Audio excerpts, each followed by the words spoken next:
This weekend it brightens up a little bit. That's good. Next weekend looks good too. So the weekends, there's that, right? I mean, if we have to look for any silver lining. Yeah. It's been a tough month overall with 6+ inches of rain, close to 7. 47 in Boston. We didn't quite make 50, but we had 50 and then some from Portsmouth all the way through Bedford.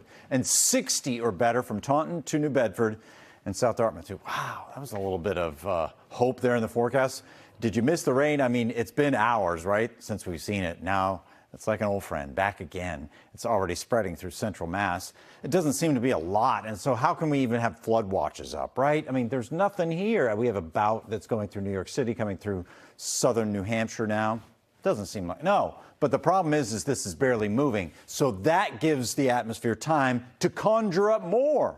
And that's exactly what will happen. We'll just start to bring in waves of rain that will come up the eastern seaboard, and we can't get out of that until the system moves along, which won't be till Friday. And there is the problem. Right now, you can see right through Pelham and back over towards Lowell. It's a little bit heavier, too. That drips down into Andover as well.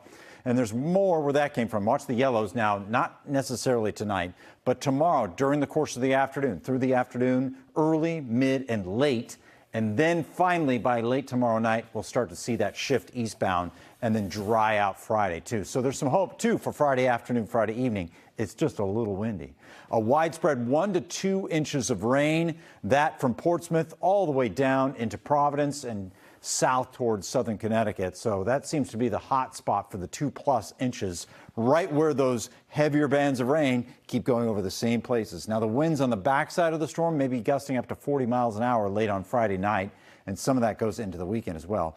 Does it seem like a very wet month? Oh, you bet. We typically would be around 3.5 inches. Instead, we're closing in on almost double that. And with this storm, we could be close to the top 10. Right now, with our 6.67 inches of rain, we're at number 14. Number 1 would be 15 inches of rain.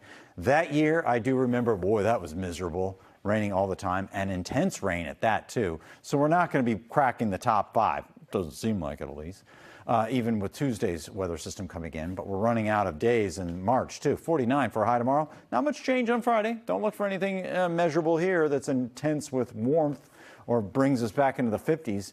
We'll save that for the weekend. Saturday, 52, and then Sunday, maybe a weak weather system going by could trigger a brief shower at about 53 degrees. And then we jump to next week and look for another storm system. I don't want to bring you down already, but the fact is, after this one, we do have a longer spell of dry weather, so I'm optimistic about that, too, as we head towards the eclipse on the following Monday.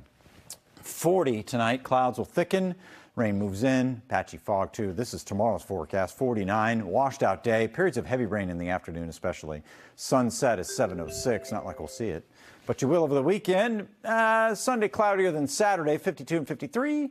And the wind should drop off for Easter, too. Monday's somewhat bright. The Tuesday, Wednesday forecast not so great. But after that, again, it could be a string of sunny days, bright days, and a warming trend. I'm looking at a warmer day even for the eclipse day Monday, Glenn.